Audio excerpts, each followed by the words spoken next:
Hello, good morning, good evening, good afternoon, whenever you are listening to us. This is Take a Pull podcast, episode 64. Andy and Declan coming back with another podcast, and it's a jumps podcast, so I'm back in the driver's seat, Dec. How are you? I'm good. I always look forward to the Harvest Festival. I know we should put it's the real return of the jumps, but It is. for me, the jumps are back. The Punchestown midweek meeting, in October. It's a Tuesday and Wednesday. That's the return of the jumps for me. And I know everyone gets a little bit excited about Chepstow. That's You've better industry cards than that now in Ireland most weeks during the summer. Really all the time actually. But look, this is a great meeting. But we probably have a lot of new listeners tonight, Andy, after the couple of days we had, and probably going to be a little bit disappointed with tonight because I'm not very strong on anything, and it's not a great card, I don't think, to kick off the Harvest Festival. But stick with us; we'll grow into this. And it needs to be covered, as what you said, as good as it is. But no, you're right. We probably will have a few listeners. So you struck in with Mabel in May as a bonus pick, and Brendan came up with the goods with McComb. You had been talking about that filly all year, to be fair. She was tipped on a few podcasts, and you did ask the question of Brendan, and he did give it a stamp of approval with this. She'll win on Tours Day, Andrew. Well, if you had an opportunity, I might post it on our social media pages after. The race and post comment of Brendan's interview is honestly one of the funniest things you'll ever read in your life. It's just you could almost just with your accent as well, you can almost just hear the way he said it. It's like she was in the Moiglair, but we decided to come here and take the 9 grand off 67 and she had the Samaritans on speed dial with her anxiety. Well, he did tell us on Saturday that she suffers with anxiety, and he did say most likely to being trained by him. That was the real cause, but she'll win again. She only got up in the depths of the line, so I'd imagine. I imagine she'll win again if they. She's shaking off that anxiety now. She'll be starting to like herself a bit. She'll be ruling the roost down there, and Will they show her a hurdle now next year? That's the big question. Say so. Well, look, what was that nice juvenile he had a couple of years ago? Dr. Brown Bear, was it? Yeah. I ended up with Martin Brassel. He's had a few decent ones. He thinks they'll all win though. Yeah, he does. Yeah, he's a confident man. Look, we'll have to get him on. I'd say even just for the stories, I'd say he's some funny man to have on for a good chat, and maybe with the national hunt season coming back. My dad tells me stories of years ago. He lived in Drimnagh, and Brendan would have horses in the front garden. In Drimnagh. I think he was facing Brickfield there.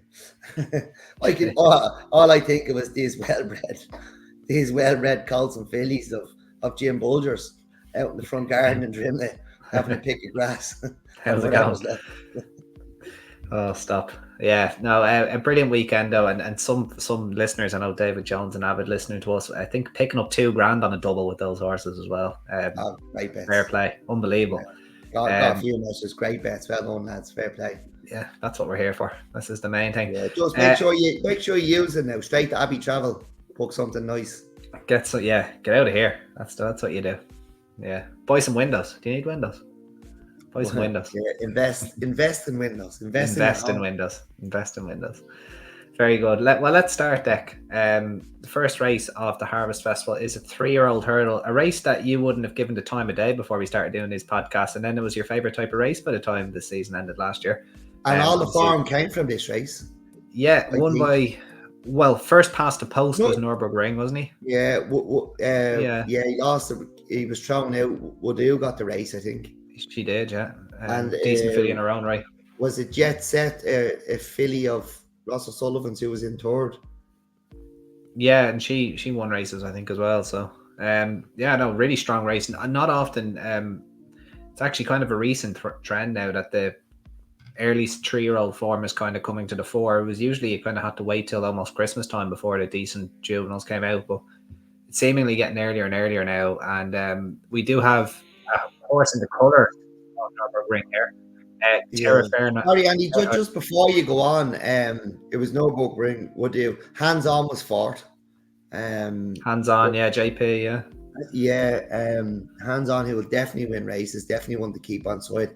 But even going back through it, like Bellex won this race in 2021. He was toured in a Fred Winter. Paul Nichols. He went from Ray Cody to Paul Nichols. He was toured in the Fred Winter behind Gaelic Warrior and Brazil, and then he went to Australia. Rashan won this race. Guitar Pete won this race. Yeah, one Cool Shabra. You know, there's a lot of well-known horses in there. So Triumph winners. Well, not quite Triumph winners. Actually, Guitar Pete won a Spring Juvenile. I don't think he won a. He won the race at Aintree, I think. Oh, did he? Okay. Oh, he won at Christmas. He won the Stevens's Day race at Christmas. So I think was Anna LaFay was the Jigginstown filly, and I think she went wrong. Her pelvis over one of them. Yeah, she went right. Yeah. She was a big. She had a lot of hype about her, and that was going back a long time now. Anyway, look, we've got a same colours and same owner, same trainer as Nürburgring Terra Firma, and he has quite a penalty to carry here, Dec, after winning twice. But he's the best form in the race by a mile. I suppose it's probably fair to say it's one of the hurdling debutants, or possibly Action Plan, but probably not. But probably one of the debutants that are the worry for him, is it? Well, you have a half sister to Zanahir and here, Zainab, who's won a couple of times on the flat. There'll be a lot of hype about Zainab. She could possibly go off favourite, but I quite like Terra Firma. He's 2 from 2 over hurdles, and I think he's a good horse. I think he's one we'll still be talking about come the spring now. I think although he's to carry a penalty, I think he might just kick this out of the way. He looks like a nice juvenile to me.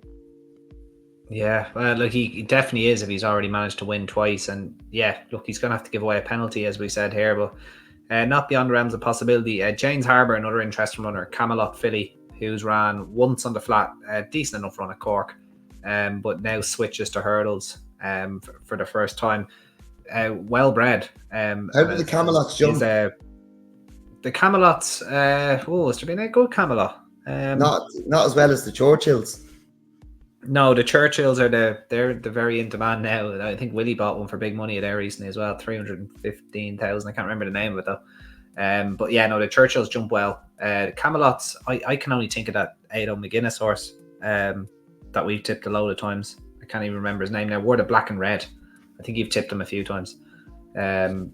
Just can't remember his name, but no, it seems like Camelot is a bit of a quiet one for the jumps. Surprisingly enough, on the Monju line as well. So yeah, unless they like, I wouldn't be. You know, they need to love it, don't they? They need to love. They do. The Galileos don't love it. Sadler's Wells did. You know, the Monjus obviously love it, but like the Galileos, how many Galileos can you think of? Like they turn up in bumpers, they look lovely, look like Derby horses. You see them in the ring. You know, I know Joseph had a lot of them, but Super Sunday Mystical Power, didn't you? Mystical Power is a Super Sunday. Windsor Park. Yeah, Windsor Park won the Neptune for Dermot Weld. He was a Galileo. Yeah, and Super Sunday is probably the best of them. Ah, yeah, he will be. Yeah, but of all the you know what I mean? Of all the Galileos, we can find 3 that jump horses. High definition. High definition. Yeah. You know, all the good ones. Speaking of anxiety, when they get down to a hurdle, they're running around. They're not loving it. So, I wouldn't be keen on. Although the Camelot is well bred. You know, until they prove they absolutely love jumping. Yeah. Jump winners in the pedigree there, so that's why I thought it might be interesting. But Aidan O'Brien always said Galileos would run through a wall for you. They wouldn't jump over a wall for you. So that's another one. So look, I do agree with you. I think Terra Firma is the one to be with there, but I won't be getting involved in a 3-year-old juvenile at this stage. If he's not favourite, if he's not odds against. Yeah, it just carrying those big weights. I'm not a man for those penalties usually, but yeah. So anyway, look, when we move on to the cheese strings Irish EBF mares, that's a brilliant, the cheese strings. Remember them? You used to Well, get them in your lunch. we've gone from Charleville cheese to cheese strings. Yeah, gone to processed cheese now. Yeah. Right, so the half two, yeah, Mare's Hurdle. I think, am I right in saying? I think Tell Me Something Girl won this race a few years ago. I Let me think check. I'll have to double check that, but she I'll definitely tell you won at now. the Harvest Festival. It might Tell have Me been a 2 Something mile Girl won it novice in though. 2020. Yeah, She did, Popova won it last year. Yeah. So here we go. This is what I'm saying. It's the race. start of the National Hunt season. We've already listed off Nürburgring, Guitar P, Tell Me Something Girl.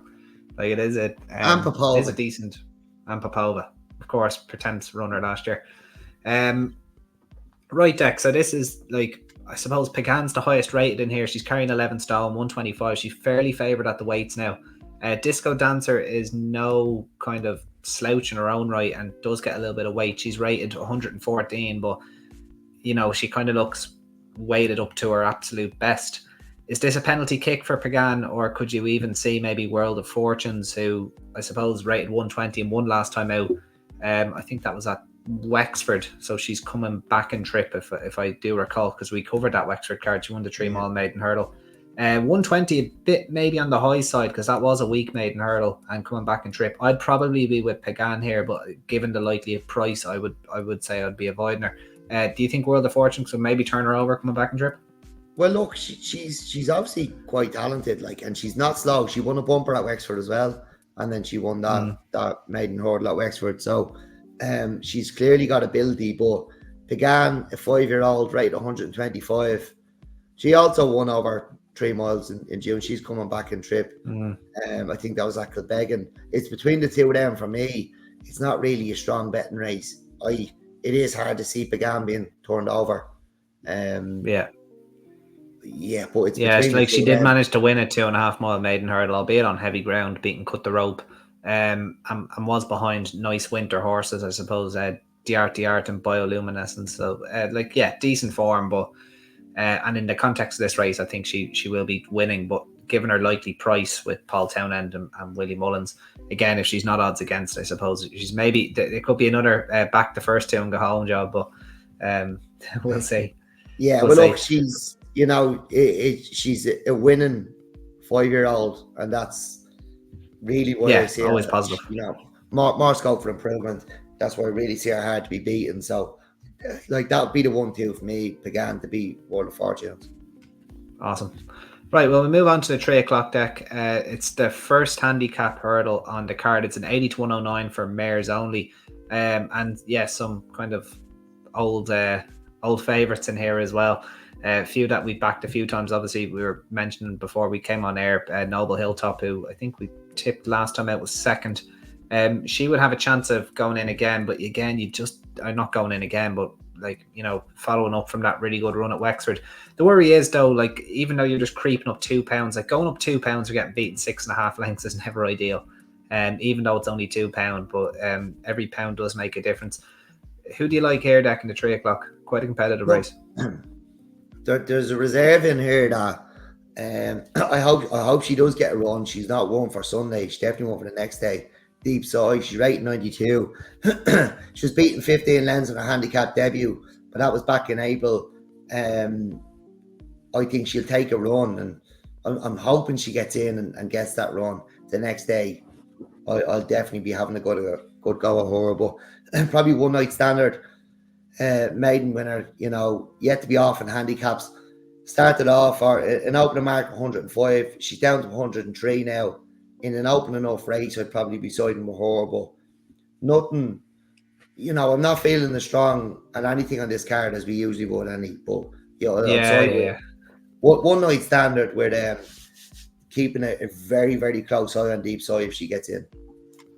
Yeah, I'll probably will stick with Noble Hilltop just because she is in a very consistent form. I know she's gone up 2 pounds, but look, there is a chance she may have bumped into one there. That's about right. It was a progressive enough 6-year-old for Philip Rothwell, who won that race at Wexford. So I'll take a chance that Philip had that thing chucked in from a height, and maybe Noble Hilltop can follow up and run a big race. I do think she'd be a safe enough each way bet given the form that she is in. I just wish that she wasn't raised £2 for getting beaten 6 lengths last time out, but she's not without a chance. Onto the half tree then, Dec, which is back into Maiden Hurdle Company. It's 2 miles 6. Probably really only a footnote. Like these horses we'll probably be covering in lower grade handicaps as the season goes on. But look, a winner's a winner, so we'll keep an eye on them. And I suppose public enemy number 1, Jasco de Dam in here, rating 124. We've had our fingers burnt by him in the past. I could not touch him with a 20-foot barge pole, given his likely odds that he's going to be here, because 124 should easily win you a maiden hurdle at this time of year, especially over 2 miles 6. And if he can't follow up here, you'd be asking serious questions on what he might actually do with him. Ballysax Hank for Brendan Duke, no less, in here as well, after winning a bumper at Cork at the start of August. He makes his hurdling debut and obviously has ran to a good level. Maybe not without a chance. We should have maybe asked Brendan about him when we saw him last Saturday. Who do you like here, Dec? Look, obviously, Ballysax as a bumper winner, you have to take note of that. And Fast Felix is in here. One that's been on my radar for a long time. Probably disappointed a little bit since being second to down memory lane at Down Royal last November. But Owen did come on and he told us he had a couple of problems. I think the horse is quite talented. He's been toured the last twice. I think he'd run a big race. But Will Wild is in here, Andy. If you remember, Will Wild went very, very hard with the Art. I think it was the Art. It was in those colours anyway. Last January, at Cork, very, wasn't it? Very hard, yeah. That was in his last. He hasn't been seen since then. That was last January. He is a bumper winner, and he was toured to Queen of Bourbon and Fenway Park before that, at Nice just before Christmas. If he's fit, I'd be happy to be with Will Wild here. I thought I just put a line through that race at Cork. Like they went silly hard in front, and I know the Art kept it up, but maybe he was feeling that for a good bit. Well, he could well have just about to say that. His form fell off a cliff after he won that maiden hurdle, and we didn't see Will Wild again. And as you said, he was backed into 6-5 to win that maiden hurdle that day and ran anything but it. Look, the talent is there, and as I said, I'm well and truly off the Jasco de Dam bandwagon. So I won't be touching him with a 20-foot barge pole, even though he's rated 124, probably the worst handicapped horse in the land at the moment. He got us a bit of stick, didn't he? And we kind of... He did, and we deserved it, I suppose. But look, I don't know how defended what happened. It was Gorgeous Tom, wasn't it, who beat him? No, I think Will Wild is quite a nice horse, and you might get a bit of value about him after the layoff. And because he was well beat that day, but they went ridiculously hard. It was stupid. So the form before that's quite nice. Toward the Queen of Bourbon. Yeah, if he's fit, I'd be keen enough on Will Wild now. Yeah. Speaking of Will Wild, I was really, really a big fan of the Art last year, and I probably followed him a little bit too far after that maiden hurdle. But maybe that race did have a mark on him, and look, he could be one that turns into a nice staying chaser. Not saying he's going to be a graded staying chaser, but you could see him winning maybe a nice staying handicap chase towards sometime in the season after he gets a bit of experience into him. I'm going to keep a close eye on him. And we might drop a horses to follow podcast maybe down the line. We'll see. I'll definitely give up a few on a couple of podcasts. Most of my horses to follow haven't been handicapped yet. Yeah, you don't even know what horses you're following. They haven't finished 22nd in their maiden hurdle yet. Exactly. They haven't been never near yet. That's the problem. Right, on to the 4 o'clock. A 2 mile novice chase. Decent enough heat, I suppose. Jazzy Maddie and Guadalarge. Airdrop, who I was a fan of last year, and she pulled up twice, once at Gowran, I think, on one of her very early pods, pulled up again, I can't remember where though. Jet Setting Jim, who, look, I think he win over fences and then just looked like he was afraid of them then. I know he didn't. He fell with the race at his mercy, didn't he? A Tipperary, and then just like he's been trying to get his confidence back. 2 miles around the stall, maybe not the best place to try and get confidence into a horse, because it's not an easy. I know it's a tight enough track, but I don't think it's the easiest to jump around. And then we got Jordan's and San Salvador for Joseph O'Brien as well. Neat enough little heat deck. Who do you like? Yeah, it's quite competitive assuming they're all off, but as you know, they're not always that's all off when you see rated. Yeah. In these rated novice chases or hurdles. They can be quite difficult because you don't know what's trying, what's not. But Jordan's has had 3 runs in France. He's effectively running off 120 years. Only a 5-year-old. One of a big tap horse from last year in Tom Trophy. He made his debut in a rated novice chase, and the handicapper really struggled. I don't know. I'm not totally sure how it works. I'm not sure he's even chased yet. Is he going off his hurdle rating, or I'm not sure what the formula is. It's just a rated. I'd say it's just a rated chase that you can run, but you're off 11 stone 2, and then it's penalties thereafter, I would imagine. Like 11 stone 2 if you haven't won over fences, and then it's probably £5 if you've won once, which would make sense then. That's what Jazzy Maddie and Gued Large. It's a novice steeplechase of 5-year-olds and up, which at entry are rated 130 or less over hurdles. So, but we've chases in here rated 125, carrying £5 more than them. So so it's you can effectively say they're running off 125 then, and then he's running off Jazzy Maddie and Gued Larger. So he'd be running off 120 essentially. Yeah, we don't know anything about it. It could be anything. We seen the handicapper struggle with in 10 Traffles and really, really suffered for it. A horse who's probably Gold Cup ability. So I would take the chance on Jordan's here. We know nothing about him. It's purely a gamble. I haven't even delved into his French form. It's just, I think the handicapper could be struggling with him. Yeah, well, it's funny enough that you do say that, because he struggled predominantly last season in France, but the majority of his runs came on heavy ground. As a younger horse, he ran in bumpers in France, grade 3 bumpers as well, and won on hurdles debut at Auteuil, but it was officially very soft on his hurdles debut at Auteuil, but all his bumpers came on good to soft or soft ground and not heavy ground, and that's where his form was a good deal better. So with the forecasted good ground as of right now, I would need to check the medium kind of weekend forecast, but it sounds like to me that this horse is going to appreciate a bit of better ground, and he has a hood on, and you just wonder if you can skip around Listowel. It's, again, I don't think it's the easiest course to jump in the world, but I do think he can skip around from the front, and I wouldn't be surprised maybe if he did try and go from the front. There's a lot of these horses, in my opinion, look like they're probably going to want a little bit further airdrop. Jazzy Maddie was only staying on last time out with Wexford. Gued Large, lovely horse, but hasn't been the easiest to train. Look, he is a 2-miler, I suppose. You can say that, but well beaten by Pinkerton, I suppose, which isn't bad form over 2 miles when last seen at the Punchestown Festival. Whether that's going to be good enough though, off a break, is another question really. And then looking at the rest, San Salvador, I think I fancied him once for a Coral. I think I really fancied him for a Coral Cup once upon a time, if I'm not mistaken. He was pulled up behind Langerdan one of the times. Again, I think he might be a little bit better over further. Has form over 2 miles, but I think he's going to want further and maybe a bit of bit more of an ease in the ground. So I'll stick with Jordan's. I'll go with him with you there, Dec. I think he has a fair enough chance, and I think he's going to go from the front with a bit of luck.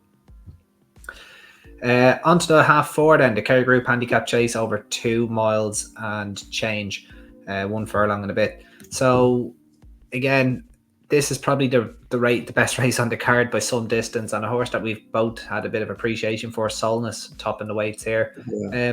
Maybe a little bit disappointing after he won. It wasn't a Dan Morey one, was it? He won. I think he won at Christmas at Leopardstown, and he ran a good race then. He ran a good race in the 100 grand handicap at the Dublin Racing Festival, the one that was won by the horse trained in France. Madara. Madara. Yeah. But he's the carry 12 stone 6 here, and he has struggled. It's a lot of weight. Yeah, it's a lot of weight, and there's a lot of all favourites in here. Like Sinisi is one of mine. I just can't get my head around him, but I do love the horse. But you know, IA connecting here. He was second in the rated novice hurdle when he was rated 128. He's rated 123 here, but he is a 9-year-old.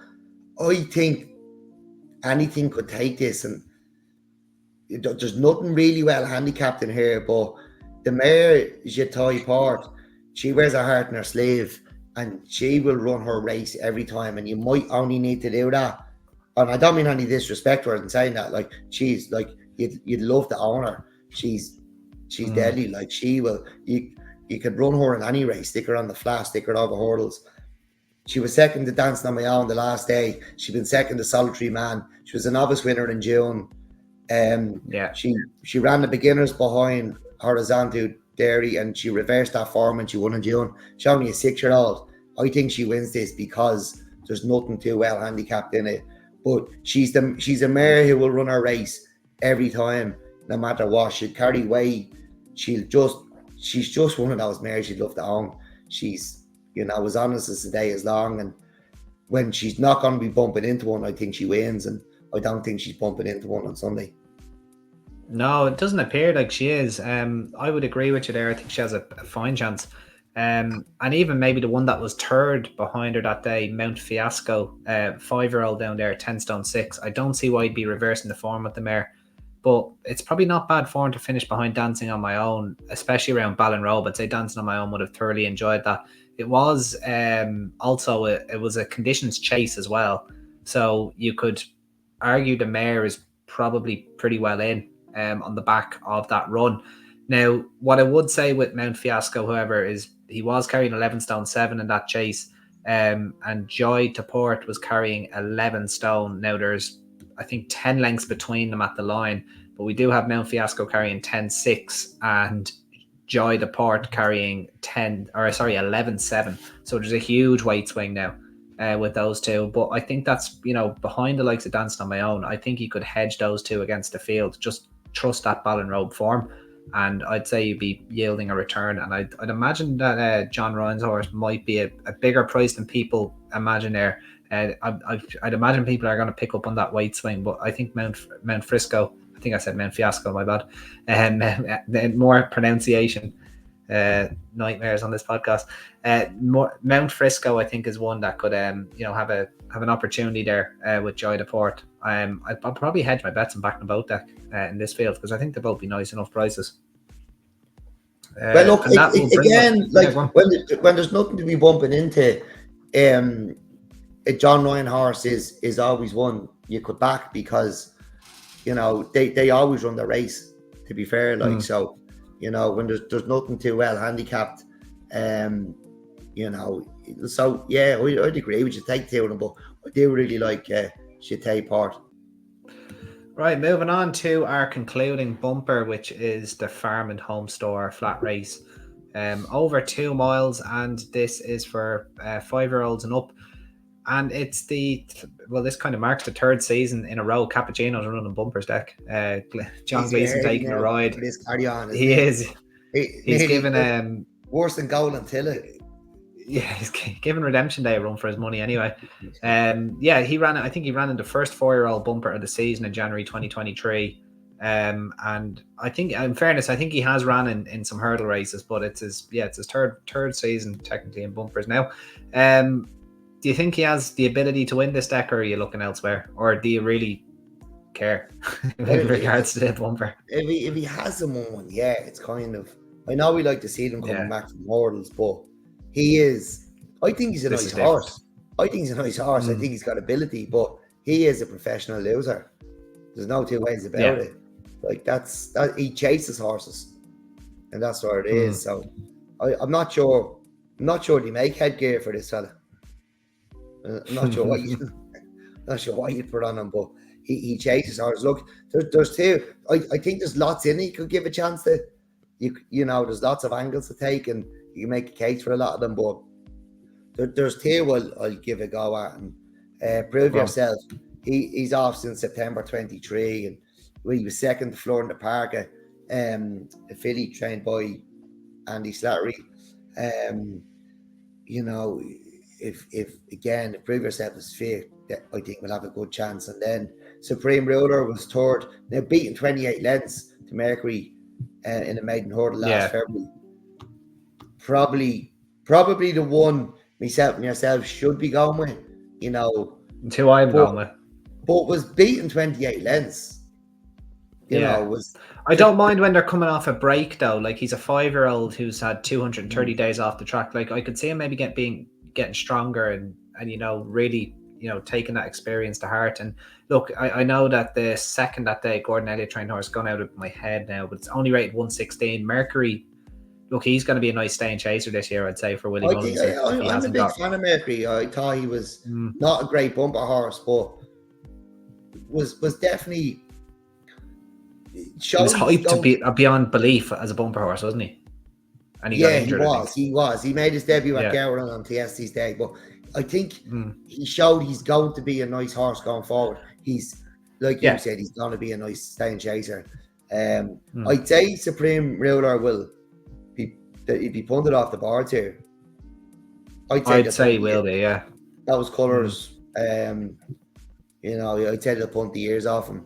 So, yeah, look, I'm hoping I don't have to have a bet in this race. Sunday, that's it, yeah. Well, with a bit of luck, we won't. I'm not going to get too heavily involved, as I said, in this card deck, but I will go to the penultimate race, that half-4 race. I'm happy to hedge my bets between Jedi Port and Mount Frisco. I'm going to trust that Ballon Road form behind dancing on my own. And that's where I'll be going with my bets on this card. Nothing really else too mental for me. Anything that you like, Dec, that on the card? I know nothing's overly speaking out to you, but do you have a best bet on the card or anything maybe even elsewhere? Look, as we were talking through, I want to a bit more, and look, Jedi Port. Yeah, I think she'll take the beating there. But like, I like, you know, I like all mine a bit more than I did beforehand. Terra Firma. You can talk yourself into them. Yeah, I know. You start to believe your own bullshit, don't you? Yeah, I think Terra Firma is a horse, you know, we could be talking about still come the spring. One night standard. Yeah, a bit more warm about her now. Hope Deep Side gets a run, because that's that out of the way, and we can back her the next time if Will Wild is fit. And Jordan's, I suppose, he's in the could be anything category. So in a race where you don't get an awful lot off. So look, I maybe I will have a bet on Sunday.